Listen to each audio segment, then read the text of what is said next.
নমস্কার বন্ধুরা, আশা করি সবাই ভালোই আছেন। আর আপনারা দেখছেন রুমার হেসেল। আজ আবার এসে গেছি নতুন একটি রেসিপি নিয়ে। আজ বানাবো মনপসন্দ রাইস। আসুন দেখে নিই কীভাবে আমি রাইসটি তৈরি করছি। প্রথমেই আমি 250 গ্রাম বোনলেস চিকেন নিয়ে নিয়েছি। তার মধ্যে দিয়ে দিয়েছি হাফ চামচ নুন, হাফ চামচ গোলমরিচের গুঁড়ো ও হাফ পাতিলেবুর রস। এগুলি দিয়ে আমি মাংসটাকে খুব ভালো করে মেখে আধ ঘন্টা রেস্টে রেখে দেব। এদিকে ভাত করার জন্য আমি গ্যাসে হাঁড়ি বসিয়ে দিয়েছি। হাঁড়িতে জলটা গরম হয়ে গেছে। তার মধ্যে দিয়ে দিয়েছি 500 গ্রাম ধুয়ে রাখা দেরাদুন রাইস। ভাতটা হয়ে গেলে আমি নামিয়ে রেখে দেব। এবার গ্যাসে কড়া বসিয়ে দিয়েছি। কড়াতে দিয়ে দিয়েছি পরিমাণ মতন সাদা তেল। তেলটা গরম হয়ে গেলে তার মধ্যে দিয়ে দিয়েছি 2টো তেজপাতা, 4টে এলাচ, 4টে লবঙ্গ ও 3টে দারচিনি।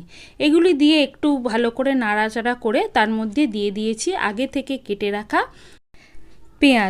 পেঁয়াজগুলো একটু নাড়াচাড়া করে এর মধ্যে দিয়ে দেব 5-6টা রসুনগুলোকে আমি লম্বা করে কুচি করে কেটে নিয়েছি।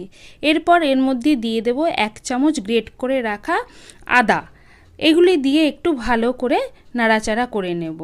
একটু ভাজা ভাজা হয়ে গেলে এর মধ্যে দিয়ে দেব আগে থেকে কেটে রাখা গাজর কুচি।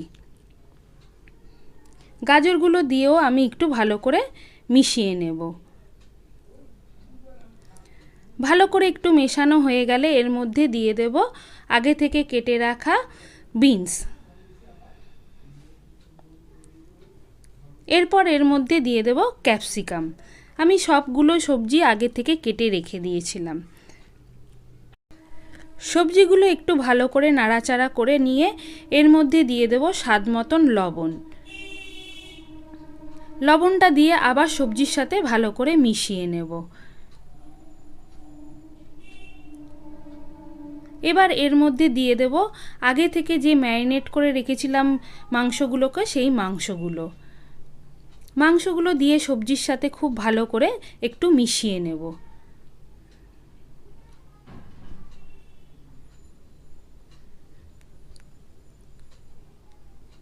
খুব ভালো করে মেশানো হয়ে গেলে আমি এর মধ্যে দিয়ে দেব চিংড়ি মাছগুলোকেও আমি ভালো করে বেছে ধুয়ে রেখে দিয়েছিলাম। আমি এখানে মাঝারি সাইজের 200 গ্রাম চিংড়ি মাছ নিয়ে নিয়েছি। চিংড়ি মাছ দিয়ে এবার ভালো করে সবজির সাথে মিশিয়ে নেব। সব কিছু ভালো করে মিশিয়ে নিয়ে একটি ঢাকা দিয়ে আমি গ্যাসের ফ্লেমটাকে মিডিয়ামে রেখে কিছুক্ষণের জন্য রান্না হতে দেব। এরপর ঢাকাটাকে সরিয়ে নেব। দেখুন আপনা আপনি জল বেরিয়েছে। এবার ভালো করে আবার একটু নাড়িয়ে চাড়িয়ে নেব। ঢাকা দিয়ে করলে সবজিগুলো সেদ্ধ হবে, মাংসটাও সেদ্ধ হবে এবং চিংড়ি মাছটাও খুব ভালো করে সেদ্ধ হয়ে যাবে। এবার এর মধ্যে দিয়ে দেব হাফ চামচ লঙ্কার গুঁড়ো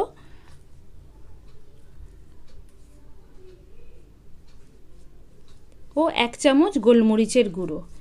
এগুলি দিয়ে আবার সবজির সাথে খুব ভালো করে মিশিয়ে নেব। সব কিছু খুব ভালো করে সেদ্ধ হয়ে গেলে পরে আমি এর মধ্যে দিয়ে দেব আগে যে ভাতটা করে রেখেছিলাম, সেই ভাতের হাফটা দিয়ে দেব। হাফ ভাতটা দিয়ে আমি খুব ভালো করে সবজির সাথে মিশিয়ে নেব।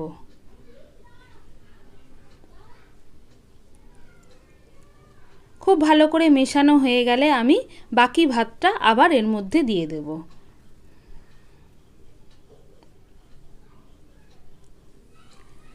সম্পূর্ণ ভাতটা আমার দেওয়া হয়ে গেছে। এবার এর মধ্যে দিয়ে দেব 2 চামচ চিনি। তারপর দিয়ে দেব হাফ চামচ নুন ও 2 চামচ গোলাপ জল।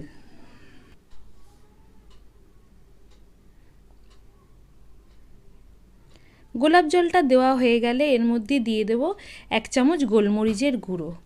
সব কিছু দিয়ে আমি খুব ভালো করে মিশিয়ে নেব। ভালো করে মেশানো হয়ে গেলে আমি ওপর থেকে দিয়ে দেব 1 চামচ গরম মশলার গুঁড়ো ও 1 চামচ ঘি। এটি দিয়েও ভালো করে ভাতটাকে মিশিয়ে নেব। ভাতটা আমার সম্পূর্ণ রেডি হয়ে গেছে। খেতে ভীষণই ভালো হয়। যে কোনো দিন আপনারা করে একবার খাবেন। একবার খেলে বারবার খেতে ইচ্ছা করবে। এবার ভাতটা আমি নামিয়ে নিচ্ছি। সাজানোর জন্য আমি একটি ডিমের পোচ করে নেব। পোচটা আমার রেডি হয়ে গেছে। এবার আমি একটা প্লেটের মধ্যে সাজিয়ে নেব। রেসিপিটি যদি আপনাদের ভালো লেগে থাকে অবশ্যই লাইক, কমেন্ট ও সাবস্ক্রাইব করবেন। নমস্কার।